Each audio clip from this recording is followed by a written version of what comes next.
Alors j'ai l'honneur de faire une prédication sur deux parties. La première partie sera aujourd'hui, la deuxième partie sera dimanche prochain. Donc venez dimanche prochain. J'aimerais parler du nouveau monde dans lequel nous sommes. Vous n'êtes pas sans savoir qu'il y a une première alliance et une seconde alliance dans laquelle nous sommes actuellement. Et j'avais vraiment... C'est rare quand j'ai un sujet qui date avant que je commence la prédication. En général, ça arrive toujours au dernier moment pour que je sois en dépendance totale. Mais là, ça fait un moment parce que c'est besoin de préparation. Et je voulais parler un petit peu, qu'on prenne un recul sur tout ce qui s'est passé avant que Jésus ne vienne sur terre. Pour qu'on puisse voir un peu ce que Dieu a fait pour nous, prendre conscience de ça. Et le but de cette prédication, c'est pas de faire de l'histoire, c'est pas de dire tout ce que la Bible dit, mais c'est de susciter en chacun d'entre nous le désir ardent de suivre notre Père jusqu'au bout, de vouloir plus de lui. Parce que je vous garantis qu'il y a un réveil qui arrive, et je veux en être, pas vous. On peut rater le réveil. Le réveil arrive. Le Seigneur, il sait quand est-ce que ça arrive. Mais on peut le rater si on n'est pas prêt. La question, c'est pas prions pour le réveil. Pour qu'il arrive, il arrivera. Tous les réveils qui sont arrivés sont arrivés. Ce n'est pas grâce à l'homme, c'est Dieu qui a envoyé par son Saint-Esprit. C'est lui qui décide de ces choses, heureusement. Par contre, il y a des personnes qui l'ont raté le réveil. Vous savez, on peut rater le train. J'appelle pas à la SNCF. Oui, je dois prendre le train, venez à 18h30. Non, le train arrive. Est-ce que je suis prêt? Est-ce que j'y suis? Est-ce que j'ai mes bagages? Est-ce que je sais où je vais? Est-ce que je suis à l'heure à la gare ou est-ce que je suis en avance? Parfois, on le voit passer et parfois, on n'est même pas allé à la gare. Et ce matin, vraiment, le désir que j'ai, c'est de susciter en nous ça, cette passion. Vraiment de susciter, c'est le but de la prédication. C'est de susciter en nous ce désir ardent de vouloir plus, au-delà de notre identité, au-delà de nos peurs. On l'a chanté et je lève un alléluia devant mes ennemis. C'est une mélodie, c'est au-delà de mes peurs, de susciter au-delà de tout ce qui me freine, de tous les mensonges de l'ennemi, le désir ardieux, je ne sais pas si c'est comme ça qu'on le dit, mais le ardent désir de vouloir plus de lui. Donc vous n'êtes pas sans savoir que Dieu, il a créé un monde parfait. Il y a le Seigneur, l'Esprit de Dieu plane au-dessus des eaux, que la lumière soit, la lumière fut, et puis il a créé le monde parfait, avec tous les besoins dont ce monde avait besoin. Tout a été mis à disposition. Et puis il a créé l'homme et la femme à son image. C'était parfait parce que cet homme et cette femme étaient à son image. Et dans sa toute-puissance et dans son amour inconditionnel, il a aussi laissé le choix à cet homme et cette femme de choisir la relation et pas de l'imposer. Donc il y a eu cet arbre, la connaissance du bien et du mal. Je ne vais pas refaire l'histoire en détail, mais voilà, vous connaissez la suite, il y a eu la tentation et puis il y a eu la chute.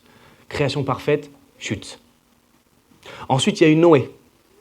Malgré ça, malgré la scission qu'il y a eu entre le père et ses enfants, il est venu quand même vers Noé par grâce en lui disant « Construis-moi une arche.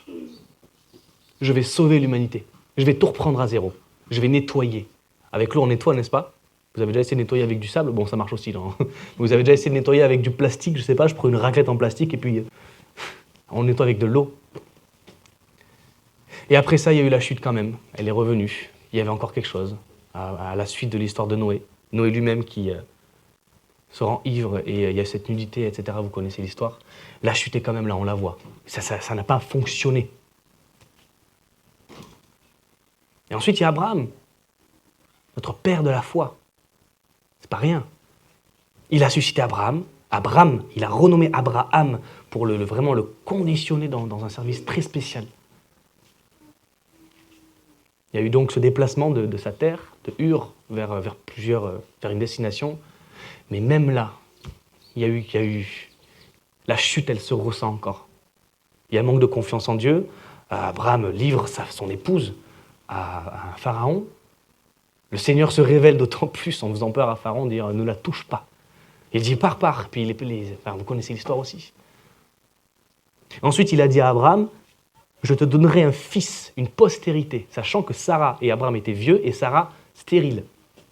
Mais Dieu dit, postérité plus grande que les étoiles. Abraham voyait ça.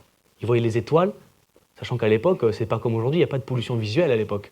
Et avant, on voyait le ciel. On n'était pas dans nos maisons, sur nos écrans. On voyait le ciel, on regardait le ciel. C'était la télévision de l'époque. Voix plus grand que ça, une promesse humainement inconcevable. Et même le sable que tu foules, il y aura plus que ça, une promesse de Dieu. Sachant que ce Dieu-là a déjà sorti des preuves. Et puis il y a quand même la chute qui se ressent parce qu'il y a un manque de foi en son père. En prenant Agar pour mère de substitution, Ismaël est né, il y a eu ce manque de foi. Mais Dieu a quand même béni, il a quand même donné Isaac. Il a quand même béni. Mais la chute, cette chute, elle se ressent encore. Et là, on a l'impression, si on est néophyte, si on regarde ça de manière nouvelle, d'un œil nouveau, mais il n'y arrive pas, Dieu, il essaie plein de solutions, il n'y arrive pas.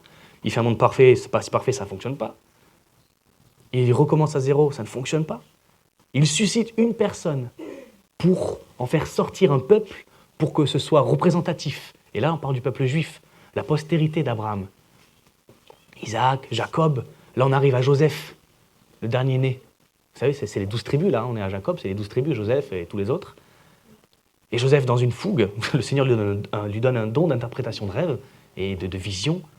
Puis il y a de l'arrogance de dire à ses frères, vous prosternerez devant moi, vous diriez ça, vous. Vous imaginez, il faut prendre du recul, parce que souvent les personnages bibliques, on se dit tout ce qu'ils font, c'est ce qu'il fallait faire, c'est bien, mais c'est un exemple du reflet de l'humain aussi. Vous imaginez, vous êtes jeune dans une fratrie, et vous recevez un don, et dans ce don, dans un des dons que vous avez reçus, vous avez un songe où tout le monde se prosterne devant vous, puis vous allez voir les personnes, vous prosternerez devant moi, vous imaginez? Donc il y avait un homme que Dieu voulait susciter, mais cet homme n'était pas prêt. Parce qu'il y avait la chute, voilà pourquoi il n'était pas prêt. Parce que le péché, il y a cette chute qui se ressent dans le cœur. Et donc, ce frère a suscité la jalousie des 11 autres frères, qui l'ont livré en esclavage, leurs propres frères. La chute, elle se ressent encore. Leurs propres frères, en esclavage. Mais Dieu continue son œuvre avec ce Joseph. Et puis, il prépare son cœur, et puis, de vertu en vertu, les personnes, les maîtres de Joseph voient quelque chose, et puis ils montent jusqu'à atteindre le niveau suprême avant Pharaon. Une sorte de premier ministre de l'époque.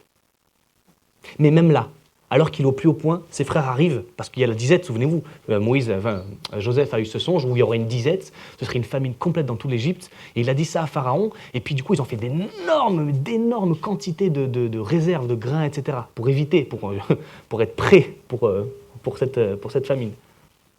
Mais même là, alors que ses frères ont entendu parler que l'Égypte la famine est là, et que ses frères qui l'ont livré avaient entendu parler que l'Égypte avait ce qu'il fallait pour survivre à cette famine, ils viennent, Joseph les reconnaît, et Joseph fait du mal.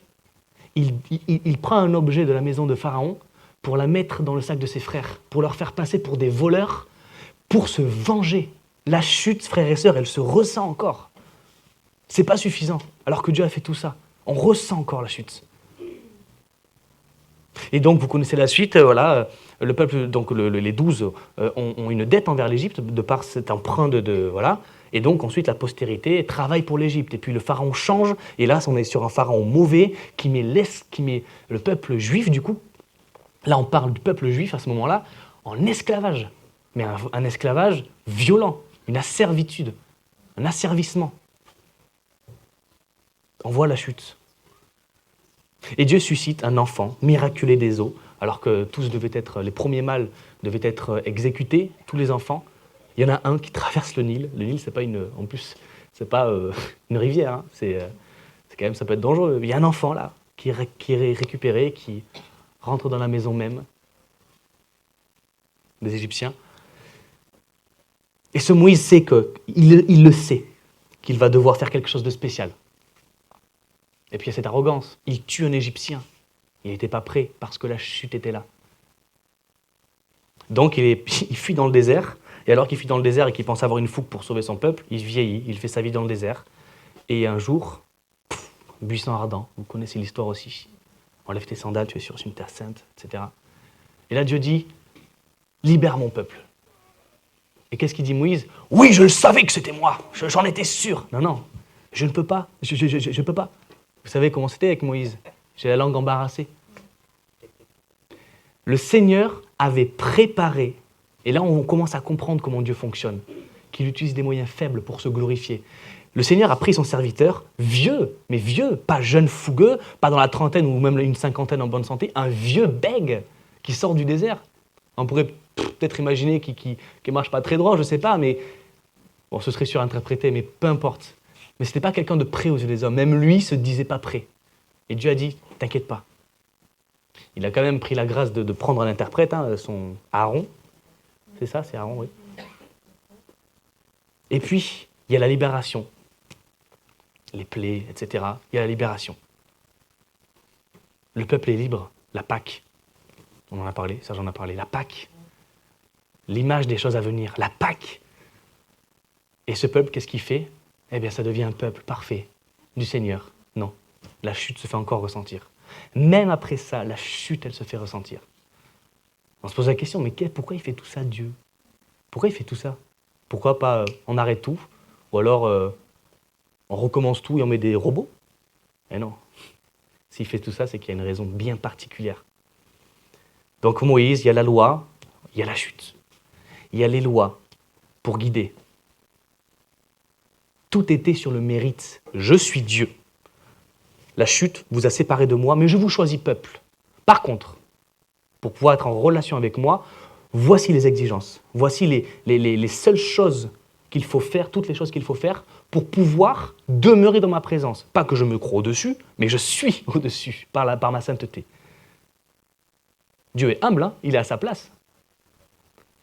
Mais le peuple, s'il veut être dans sa présence, et Dieu veut que son peuple soit dans sa présence. Donc au moment où ce n'était plus possible, il a quand même suscité jusque-là un peuple, une loi. Et cette loi, elle est faite pour leur montrer quelque chose de particulier. Leur montrer premièrement que c'est comme ça que vous devez être si vous voulez être avec moi. Oui, c'est du mérite. Mais il y a quelque chose de plus profond que ça. Dieu a fait ça pas pour dire vous ne pourrez pas, essayez. C'est vous ne pouvez pas par vous-même. Je vous prépare. Et la chute, la chute, la chute. Il y a eu la purification par les sacrifices, mais il y a quand même eu la chute. Il y a eu des victoires à l'entrée du pays de Canaan, en terre promise. Il y a eu des victoires, des victoires, des victoires. Et puis il y a eu la chute, donc il y a eu des défaites et des défaites. Ensuite, on a le peuple qui demande des rois, parce qu'ils ont connu que ça. « Oh Seigneur, Dieu, on veut un roi. On en a marre d'être dirigé par des religieux, on veut des rois. » D'accord. Prenez un roi. Saül, David, Salomon, et puis la chute se fait encore ressentir.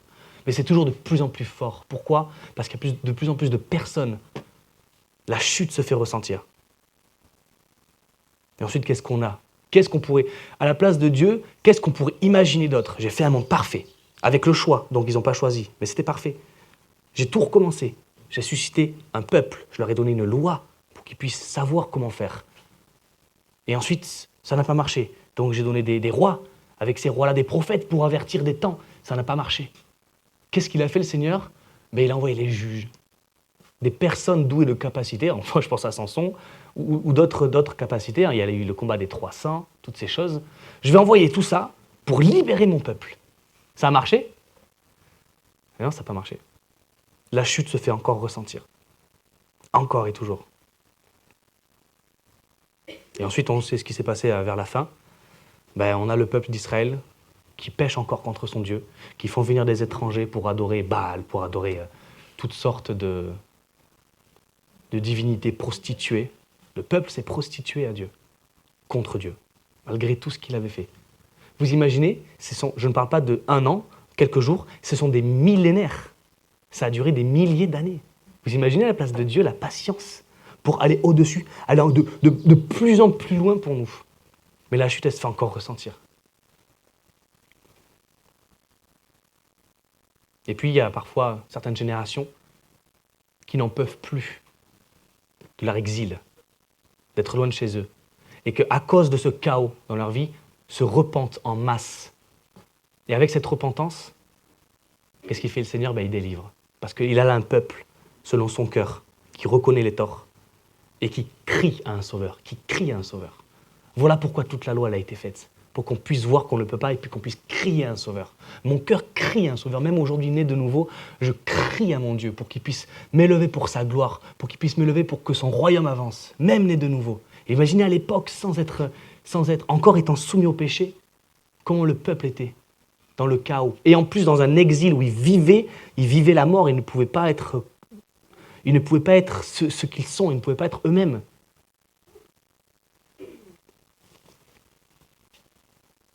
C'était la chute, les amis, la chute s'est fait ressentir pendant des milliers d'années.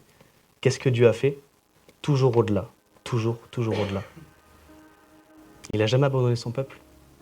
Il a toujours donné plus, absolument toujours plus, au-delà même de ce qu'on pourrait imaginer, de ce qu'on pourrait supporter, toujours plus.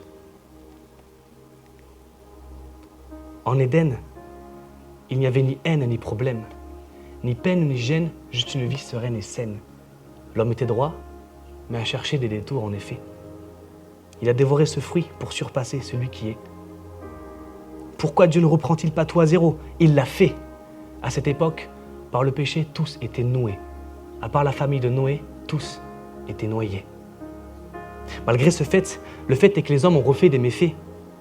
Pourquoi Dieu n'a pas instauré une loi? Il l'a fait. Mettre à part un peuple choisi, envoyer des prophètes, il l'a fait. Punir de mort ceux qui font le mal, ça aussi, il l'a fait. Pardonner l'infidélité, susciter des capacités, il l'a fait. Faire alliance sur alliance, il l'a fait. Se rapprocher de son peuple par les sacrifices, il l'a fait. Promettre, avertir, encourager, il l'a fait. Quels moyens humains pourrions-nous imaginer pour surpasser notre péché? Pourquoi tant de haine alors qu'il semble avoir déjà tout donné? Le problème, c'est le cœur des hommes. La seule solution, le sauveur des âmes. Tu me diras, pourquoi Dieu ne change pas ce cœur mauvais? Par Jésus-Christ, il le fait. Il l'a envoyé et par lui, tout est réglé. Descendre lui-même, c'est déjà fait. Enseigner les hommes, ça aussi c'est fait. Écoutez nos peines et réhabiliter la femme. Écoutez nos peines et réhabiliter la femme. Demandez à la Samaritaine. Elle vous dira, il l'a fait. Considérez les enfants, c'est ce qu'il fait. Condamner les traditions, il les a toutes faites. Toi maintenant, es-tu prêt? Es-tu prête? Révéler le Père, il l'a fait. Vivre nos difficultés, il l'a fait. Obéir à la loi, ça c'est fait. Accomplir la loi, c'est ce qu'il est. Descendre, dépendre du Père, il l'a fait. Traverser le désert, il l'a fait. Vaincre la tentation, il l'a fait. Être au-dessus de tout nom, il y est. Démontrer le surnaturel, il l'a fait. Maîtriser les éléments, il l'a fait. Rendre la vue et l'ouïe, ça aussi c'est fait. Prendre sur lui toute maladie, il l'a fait. Détruire toute autorité, il l'a fait. Chasser les démons, il l'a fait. Dépouiller Satan, ça c'est fait. Déchirer le voile, il l'a fait. Vaincre la mort, il l'a fait. S'envoyer l'Esprit Saint, ça aussi c'est fait. Tout ce que j'ai pu oublier d'énumérer, même ça, il l'a fait. Et toi, qu'est-ce que tu en fais? Qu'est-ce que cela en toi va-t-il susciter? Vas-tu renoncer à l'infidélité pour suivre sa majesté, celui qui est, qui était et qui sera? Sauras-tu dépendre de sa voix? Veux-tu suivre ses voies? Veux-tu tout déposer au pied de sa croix? Sais-tu qu'il a déjà tout donné pour toi? Ai-je besoin de dire ce dont il a souffert afin que l'on devienne son troupeau? Des soldats ont mis son dos en lambeaux, sa chair et son sang déversés par terre, une couronne d'épines traversant sa tête. Mais le pire étant sa séparation d'avec son Père. Son corps pendu, à bout de force, le faisant suffoquer pour toutes nos iniquités. Sur cette croix en bois, au sommet de Golgotha. Alors abandonné de son Père, il lui adresse une prière pour qu'il pardonne ceux qui l'ont jeté à terre. Voilà une caresse une caresse de ce qu'a vécu notre Sauveur. Il l'a fait, il l'a dit. Tout est accompli. Frères et sœurs, tout est accompli. On est en train de rentrer dans une nouvelle saison dans cette église. Tout est accompli. Demandez plus au Seigneur. Dans votre chambre, entre lui et vous, vous savez, il y a ce lieu secret, plus. Tout à l'heure, Marie, elle a fait cette prière hyper émouvante. Je te donne. Je te donne. Elle l'a dit, ce qui était là. C'est ce que nous devons faire. On ne peut pas grandir dans le Seigneur si on ne dit pas ces choses, si on ne reconnaît pas la noirceur de notre âme. Nous sommes sauvés. Nous sommes nés de nouveau. Nous sommes dans sa présence. Son amour est là. Mais il reste notre âme. C'est la partie qui est là qui fait qu'on laisse sa puissance se déverser ou pas par rapport au service, au travail qu'il nous a donné de faire. Et cette âme-là, et surtout la chair, cette partie de l'âme qui n'est pas à lui, nous devons la brûler, nous devons la déposer au pied de la croix. Ça fait mal, c'est notre identité. J'ai connu des gens qui ne voulaient pas être délivrés de démons parce qu'ils ne savaient pas ce qu'ils deviendraient sans. Ça existe. Parfois, il y a des esprits dans nos vies qui se terrent. On se dit, je suis chrétien. Alors évidemment, je ne parle pas de possession. C'est le Saint-Esprit qui nous possède, pourvu qu'on lui laisse sa place. Mais il y a des gens à l'église, et je ne vise personne, je ne vise pas nous, je parle de manière générale, qui sont enchaînés par des démons. Il faut le savoir. On ne pourra pas aller plus loin. On ne pourra pas prendre ce train du réveil si on ne se dit pas, Seigneur, je vais être transparent avec toi, révèle-moi des choses, même si ça me fait mal. Parce que Jésus, des soldats ont mis son dos en lambeaux. Sa chair et son sang, et ça a été déversé par terre. Une couronne d'épines traversant sa tête. Vous imaginez la migraine qu'il a vécue. Et puis il a été séparé de son Père. Jésus, lui, il a vécu tout ça pour nous. Pour les personnes qui veulent aller plus loin, je ne parle pas pour les personnes qui n'arrivent pas à entendre ça. Parce que le but n'est pas de condamner. Dieu n'a jamais condamné personne. Ce temps-là n'est pas encore arrivé. Donc cette prédication, ce n'est pas une condamnation. Je parle aux personnes qui entendent ça et qui sont touchées par ces paroles. Va plus loin avec le Seigneur. Ne regarde pas le miroir en voyant la difficulté que ça va être. Absorbe cette difficulté. Les temps difficiles sont les temps les plus bénis pour le chrétien. Pourquoi ? Parce que ça permet de dépendre de Dieu. Nous sommes créés pour ça. Il nous a créés dans sa présence. C'est pour que nous y demeurions. Le péché nous a séparés de ça. Il nous y a remis. Mais notre âme, elle y est encore dans cet endroit un peu sombre. Et c'est ce qui nous empêche de dépendre de lui. C'est une anomalie. Le péché est une anomalie. Vous savez, une aberration, comme un virus sur un ordinateur. C'est pas censé être là. L'ordinateur bug à cause d'un virus parce qu'il n'a pas été prévu pour être en contact avec lui. Notre âme, la souffrance, le mensonge, toutes les atrocités que les hommes peuvent faire, c'est là parce que c'est un bug, c'est la manifestation d'un bug dans la matrice, quoi. C'est une aberration, le péché. Moi, j'ai en horreur le péché, j'en ai marre. Je ne peux pas supporter de voir des chrétiens souffrir. Pas parce que c'est pas normal de souffrir en tant que chrétien, c'est pas ça le message. Mais je ne peux pas supporter que le Satan remporte des victoires. Nous sommes le royaume de Dieu, nous sommes le disciple du Seigneur, nous devons faire avancer le royaume de Dieu. Je ne supporte pas de voir. C'est pas que je supporte pas, c'est que ça me fait mal. Ça me fait vraiment mal de voir des chrétiens qui souffrent, alors que le Saint-Esprit désire seulement tout envelopper comme ça dans cet amour. Il suffit juste de dépendre de lui. Vous voyez, les millénaires sont Christ. Il l'a dit lui-même quand il est venu sur terre. Il y a des prophètes qui auraient donné très cher pour être à ce moment-là. La grâce. Samson vous impressionne ? David vous impressionne ? Salomon vous impressionne ? Abraham vous impressionne ? Ils n'ont jamais reçu autant que ce que vous avez déjà. Jamais autant. Parce que vous êtes nés de nouveau. Alors bien sûr, la croix est rétroactive. Ces gens-là sont sauvés, évidemment. Mais aujourd'hui, le Saint-Esprit n'est pas à côté de vous ou sur vous, il est en vous. Pour ceux qui ont choisi Christ dans leur vie. Et ça, c'est quelque chose d'extraordinaire. Voyez l'ancien monde. Voyez cette ancienne alliance. Il y avait des gens... Le péché avait des vraies conséquences. Hein. Vous savez, on n'est pas dans un Disney... c'est très américain, etc. Les Juifs sont plus dans la réalité sur leur culture. Il y a des vraies conséquences. Dans un Disney, tout le monde ressuscite à la fin. Vous avez vu Raya le dernier dragon ? Tout le monde ressuscite à la fin. Il n'y a aucune conséquence. Je peux faire ce que je veux, il n'y a aucune conséquence. Il y a des vraies conséquences. chaque choix que l'on fait, chaque choix que tu fais, il y aura une conséquence. Le Seigneur est plus grand que ça, il réhabilite. Mais il y a quand même des conséquences. Il n'y a pas de petits péchés, il n'y a pas de grands péchés, il n'y a que de grandes ou de petites conséquences. Mais il y a quand même des conséquences. Et frères et sœurs, toujours, je veux plus de toi. Ça marche, Dieu existe, il est réel. Quand on demande au Seigneur, je veux plus de toi, et qu'on le demande encore et encore, c'est pas pour qu'il l'entende, c'est pour que notre âme l'entende. Le Seigneur, il a dit, Jésus, ne quémandez pas comme les païens le font. Mais on peut par contre répéter des prières pour soi, parce que notre âme a besoin d'être enseignée, c'est comme un enfant, l'homme. Si on ne lui dit pas, si on ne lui met pas un cadre, il va faire ce qu'il veut, aux dépens de tous les autres. Priez jour et nuit. Jour et nuit, je veux plus de toi.